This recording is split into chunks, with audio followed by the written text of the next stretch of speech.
An extremist returns to Britain. Critics call it absolutely farcical, and now Keir Starmer is under fire. How did this happen, and why is it exploding right now? Welcome to Power and Policy UK, the channel where British politics meet straight facts, sharp analysis, and real accountability. If power shapes policy, we're here to expose how it really works. Keir Starmer is facing mounting backlash after a controversial decision that critics have labelled absolutely farcical, following the return of an individual widely described as an extremist to the United Kingdom. The move has reignited fierce debate over national security, border controls, and what opponents see as Labour's increasingly shaky stance on law and order.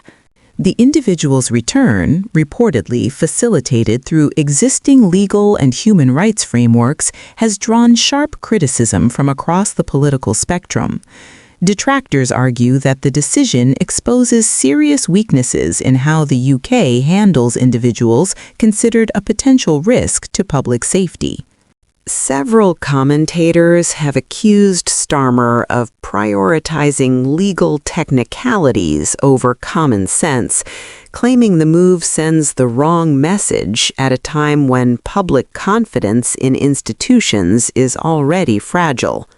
Opposition voices have been quick to seize on the issue.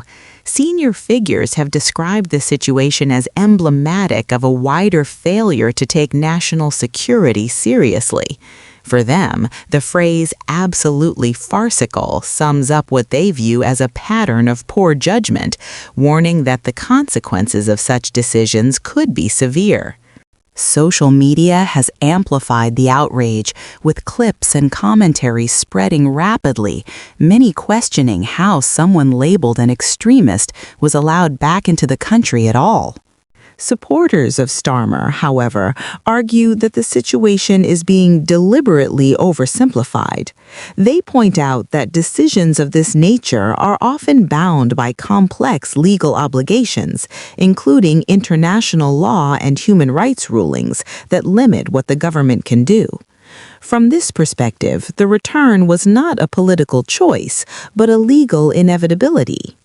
The controversy comes at a sensitive time for Labour, as Starmer continues to position himself as a credible Prime Minister in waiting. He has repeatedly emphasised his background as a former Director of Public Prosecutions, highlighting his experience with security and the rule of law. That makes this backlash particularly damaging, as opponents argue it undermines one of his core claims to authority and competence. Public reaction has been mixed but intense. While some voices urge caution and facts over fear, others see the decision as part of a broader disconnect between political elites and everyday concerns. Polling analysts suggest issues like this resonate strongly with voters who feel unheard on matters of safety and immigration, potentially turning a legal footnote into a major political liability. As pressure grows, questions remain about whether Starmer or his party will clarify their position further, or whether additional measures will be introduced to reassure the public.